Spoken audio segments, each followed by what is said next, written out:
नमस्कार।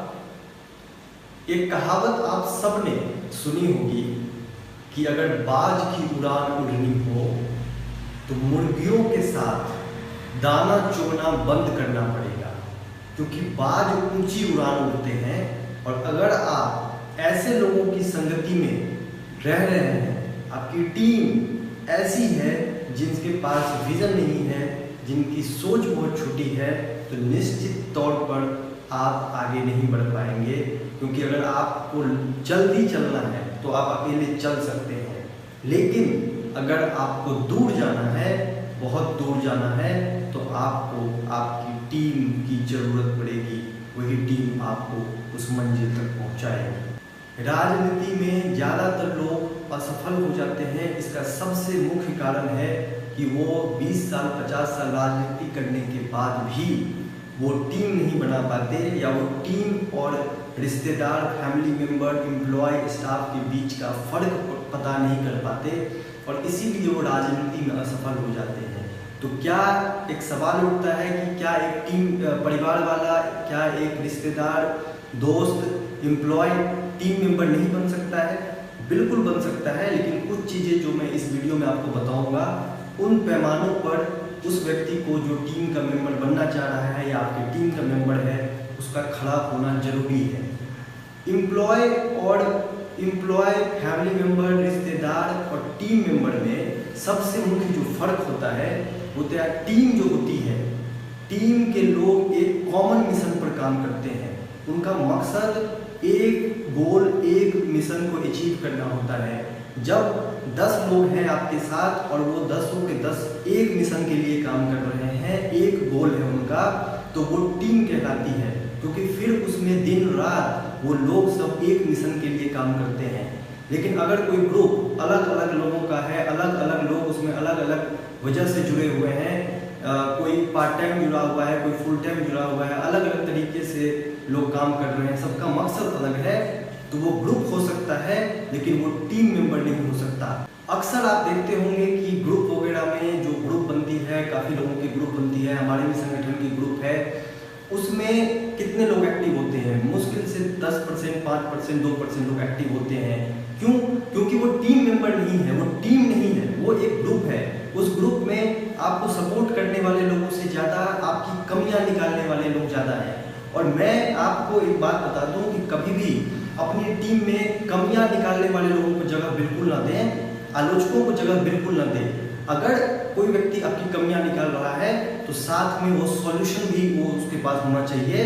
क्योंकि बड़े लोगों की टीम में, बड़े लोग टीम में जगह उन्हीं को देते हैं जो लोग कमियां निकालते भी हैं तो उसका सॉल्यूशन लेकर आते हैं, उस चीज़ का तोड़ निकाल कर आते हैं। इसीलिए लीडर वही है जो ना सिर्फ कमियां निकाले बल्कि उस चीज़ का सॉल्यूशन लेकर आए कि आपकी संगठन में ये कमियां हैं, या आपके अंदर ये कमी है, या ये चीज़ें इस तरीके से होनी चाहिए, और उसको ख़त्म करके उस काम को लेकर आए आपके पास कि यह काम इस तरीके से होना चाहिए और मैंने इस काम को कर दिया है।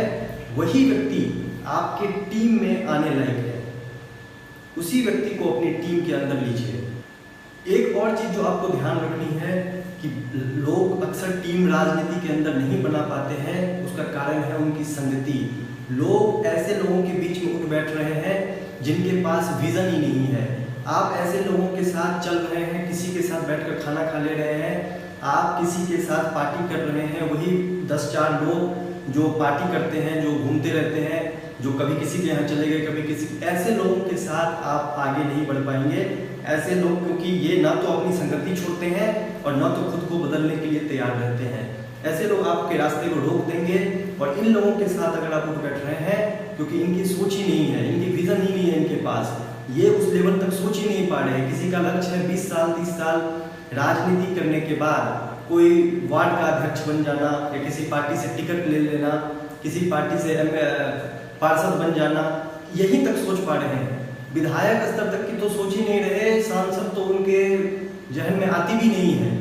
ये लोग, ऐसे लोग अगर आपके साथ हैं या ऐसे लोगों के बीच में अगर आप उठ बैठ रहे हैं, तो बहुत जितनी जल्दी हो सके आपको अपनी संगति बदल लेनी चाहिए। क्योंकि इतिहास रचने वाले लोग, जिनको इतिहास रचना है, जिनको अपनी ज़िंदगी में बहुत बड़ा करना है, जैसे हमारा मिशन है बेरोजगार मुक्त भारत, पूरे भारत को बेरोजगारी से मुक्त करवाना, इसके लिए हमें ऐसे लोग चाहिए, ऐसे लोगों की टीम बनानी पड़ेगी जो लोग वाकई में बड़ा सोचते हैं और जो लोग वाकई में इतिहास रचना चाहते हैं। तो ऐसे लोगों को आपको ढूंढना पड़ेगा। और ये लोग कहाँ मिलेंगे? ये लोग आपको, अगर अपनी टीम में बड़े विजन के लोग चाहिए तो ये लोग आपको ऐसी संस्था में मिलेंगे, ऐसे जगह पे मिलेंगे, ऐसी पार्टियां में मिलेंगे जो पार्टी का विजन बहुत बड़ा है, जो पार्टी बहुत बड़ा सोच रही है, जिसमें बड़े सोचने वाले लोग हैं। ऐसे लोग आपको वहाँ पर मिलेंगे। और जब वो वहाँ पर आपको मिलेंगे तो क्योंकि बनेंगे कि नहीं बनेंगे वो बात की बात है, लेकिन पहले सबसे पहले वो सोच तो रहे हैं, वो करने की बात तो कर रहे हैं क्योंकि उनका विजन बड़ा है। तो ऐसे लोग आपकी टीम के हिस्सा बन सकते हैं और आप उनकी टीम का हिस्सा बनकर बड़ा काम कर सकते हैं, इतिहास रच सकते हैं।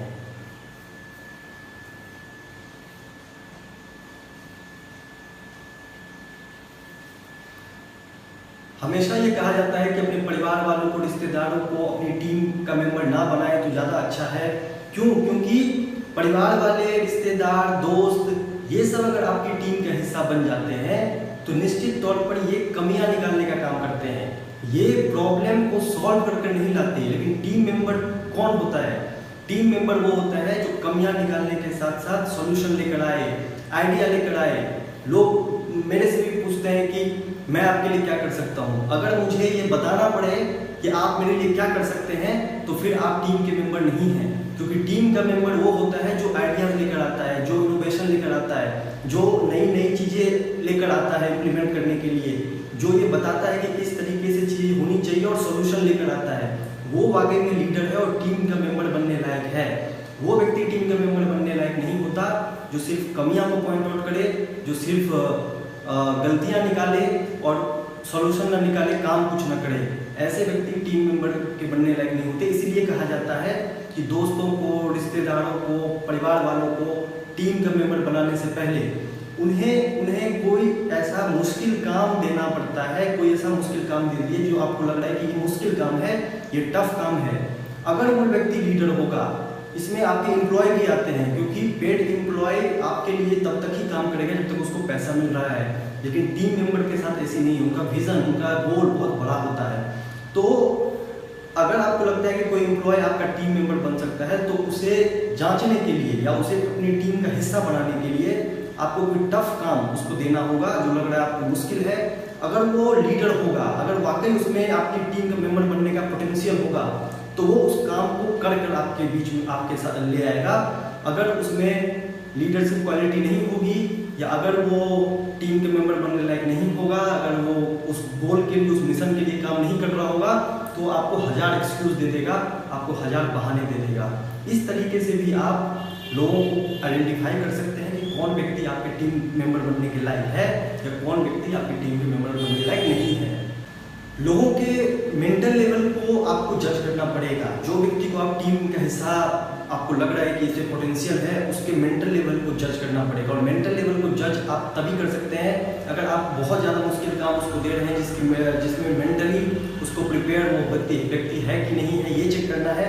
तो आपको उसको बहुत ही मुश्किल काम आप दीजिए और उसके मेंटल लेवल को चेक कीजिए। अगर वो प्रॉब्लम सॉल्व कर लाता है तो निश्चित तौर पर वो मेंटली प्रिपेयर है। और व्यक्ति, आपकी टीम जितनी मजबूत होगी, जितनी मेंटल लेवल पर आपकी टीम मजबूत होगी, उतनी ज़्यादा आपकी सफलता के चांसेस ज़्यादा होंगे।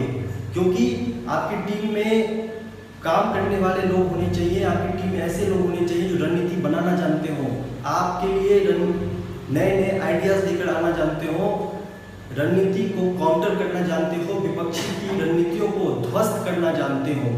ये क्वालिटीज़ जिस व्यक्ति में होगी, आपके लिए आपकी विचारधारा को डिफेंड करने वाले हो, विचारधारा को डिफेंड करना जानते हो, बेबाकी से बात रखना जानते हो, जरूरत पड़ने पर संगठन के लिए हर स्तर पर जाना जानते हो, ऐसे व्यक्ति टीम का हिस्सा हो सकता है। क्योंकि ये युद्ध है, राजनीति एक युद्ध है और इस युद्ध में आप ऐसे लोगों को अपनी टीम का हिस्सा नहीं बना सकते जो सिर्फ और सिर्फ बात करेगा, सिर्फ और सिर्फ आपको कमियां निकालेगा, सिर्फ और सिर्फ बातें बनाएगा। लेकिन काम जब करने की बात आती है, जब रणनीति बनाने की बात आती है, जब दिन रात मिलकर सामने वाले के विरोधियों की जो रणनीति है उसको काउंटर करने की बात आती है, जब बड़े बड़े प्लेटफॉर्म पर जाकर अपनी बात रखने की बात आती है तो व्यक्ति पीछे हट जाता है या घबरा जाता है। ऐसे व्यक्ति को साइड में रखिए और ऐसे व्यक्ति को आइडेंटिफाई कीजिए। अक्सर आप देखते होंगे कि लोग 50 साल 60 साल राजनीति करने के बाद भी 50-60 लोगों की टीम नहीं बना पाते, या वही दोस्तों रिश्तेदारों एम्प्लॉय को टीम समझ बैठते हैं। पेड एम्प्लॉय बिजनेस में चल सकता है क्योंकि वहाँ पर आपको प्रॉफिट कमाना है, लेकिन राजनीति में वही लोग टिक पाएंगे, राजनीति में वही लोग चल पाएंगे जो आपके विचारधारा को डिफेंड करना जानते हो, आपके विचारधारा से जुड़े हो और आपकी विचारधारा के लिए, आपके मिशन के लिए जो काम करें दिन रात, वही आपकी टीम का मेंबर बन सकता है। और यही लोग आपको बड़े बनाएंगे, क्योंकि जितने भी बड़े नेता को आप देखते हैं उसकी सफलता उसकी अपनी सफलता नहीं है, उसकी टीम की सफलता है। उसकी टीम बहुत ज़्यादा मजबूत है, तभी वो व्यक्ति सफल है। हमेशा ये कहा जाता है कि व्यक्ति चुनाव कभी नहीं जीतता है, या तो उसकी पार्टी चुनाव जीतती है या तो उसका टीम चुनाव जीतता है। अगर वो कोई निर्दलीय व्यक्ति चुनाव मैदान में उतर रहा है तो उसकी टीम चुनाव जीतती है, और अगर कोई व्यक्ति पार्टी से टिकट लेकर चुनाव मैदान में उतर रहा है तो पार्टी का संगठन, पार्टी का कैडर, पार्टी की टीम इतनी मजबूत होती है, इतने बड़े बड़े योद्धा उसमें होते हैं कि वो योद्धा थिंक टैंक उसको चुनाव जिताता है। तो मैं उम्मीद करता हूँ कि इस वीडियो के बाद अब आपको अपनी टीम बनाने में और कैसे लोगों को पहचाने, कैसे लोगों को टीम के अंदर लाएं, ग्रुप और टीम में क्या अंतर है, परिवार वाले, रिश्तेदार, एम्प्लॉय, स्टाफ और टीम मेंबर में क्या फ़र्क होता है, ये अब आपको जानने में मदद मिलेगी और अपनी टीम बनाने में आपको मदद मिलेगी। अगर अभी तक आपने इस चैनल को सब्सक्राइब नहीं किया है तो सब्सक्राइब कर लें। जय हिंद।